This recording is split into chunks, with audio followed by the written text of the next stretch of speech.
Because you know, you might ask yourself, well, exactly what are you?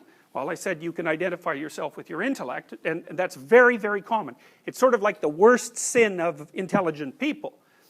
But that isn't all you are. And there are lots of reasons for making the assumption that attention is a higher order function than intellect. Because attention is what teaches intellect. So if you pay very, very careful attention to what you say without having the automatic, without bringing the automatic assumption that what you say is you to bear on the conversation, and then also to feel like you have to defend it once you say it, you'll find very rapidly that very much of what you think and say has absolutely nothing to do with you. It's just, it's the dead souls that are in that little scene that I described to you, sort of manifesting themselves in your head. They're dead ideas that other people have created. And some of them might be applicable to you, you know. You might have the right to them, so to speak. But lots of them won't, and you're using the words as camouflage or self-defense or as an attempt to attain status in a status hierarchy or to make yourself look smarter than you are, or there's all sorts of reasons. Or to hide what you think from other people. I see this in undergraduate essays all the time. So, because the essays are full of cliches. And you know, it's not all that obvious why a cliche is a bad thing, but a cliche is a bad thing in the same way that being possessed by the dead is a bad thing. It's like a cliche isn't you. It's something else. It's like the crowd. It's like the other. It's not living. It has nothing to do with you. And part of the reason that students use cliches is because it's easier than using your own genuine creative formulation. So you can just default to cliche use. But there's something more insidious than that, is that if you write an essay that's nothing but a string of cliches and you get criticized, then you're not being criticized.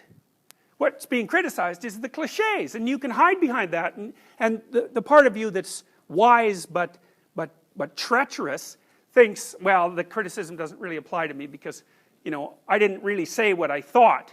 And then there's this kind of sense you get that you've gotten away with something, which is a terrible thing. So when I read undergraduate essays, what I see very frequently is, especially the first essays, just nothing but cliches. It's awful, it's dull, you can hardly stand reading it because there's nothing in it that's gripping or alive. And then maybe the second essay you can see there's a layer of cliche, and then now and then the person will be brave enough to poke up a thought of their own. It'll just sort of poke up somewhere maybe in 3 pages in. It's like this little green shoot that's barely alive, and the person is brave enough to pop it up in the hope that, you know, maybe it won't get walloped down with a sledgehammer. And so one of the things I try to do is to point that out. It's like, look, you know, this is something, there's a real thought here. It's a real original thought. It's something that you have the right to, because it's derived from your own experience and your own knowledge, and you formulated it in an original and compelling way. But the problem with that is that if you get criticized for that, you're just going to pull right back into your shell, right? Because that hurts, because it's actually part of you that you've exposed. And that's a terrifying thing, to expose yourself like that. But it's an absolute prerequisite to genuine communication and thought. So, the ancient Mesopotamians, I haven't got time to tell you this story. If you want to hear it, you can come to my Maps of Meaning class in your 4th year. But the ancient Mesopotamians had figured out 5,000 years ago or so that the highest god in the hierarchy of gods, so sort of like the highest value, or the thing that should be imitated most carefully, was a god whose head had eyes all the way around it, and who spoke magic words. And so the words he spoke could make the sun rise and make the sun set. Very, very powerful speaker. And the reason the Mesopotamians had figured this out to the degree they had was because they realized that the capacity to pay attention, which is the eyes, of course, because we really pay attention with our eyes, and then the capacity to speak properly is in fact the highest virtue. And so then you can check yourself, you can see, all you have to do is listen, like you would listen to someone else. And you have to feel, you think, do I actually believe that? Is that actually my thought? And really, I'll tell you, what you'll find is 95% of what you say has nothing to do with you. So it's quite shocking to do this, because you'll start to say something, and you'll think, oh, that doesn't feel quite right. Like, it doesn't make me feel solid when I say it. There's something about that I'm subordinating myself to something, or hiding in some way. It's very difficult to figure out exactly what you're doing. But you'll find out that almost everything that's abstractly represented. It has to be that way because you guys are all so young. So in some sense you know way more than you can actually know, right? You've been taught all these things, but you don't know them. They're just in your head. In fact, they have you rather than the other way around. It's like Carl Jung said, people don't have ideas. Ideas have people.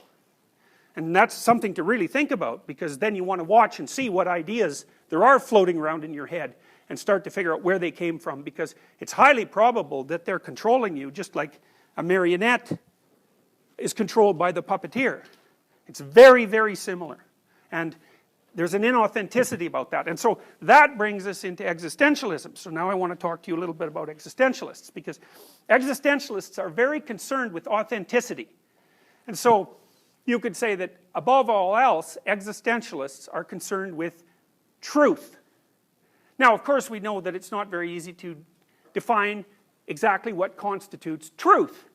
And I would also say there are various definitions of truth that can be used for different purposes. You know, because your definitions of truth can also have a tool-like function. And finally, that we can't come up with an ultimate definition of truth because we're not infinitely informed, right? So ignorance is going to underlie our claims all the time.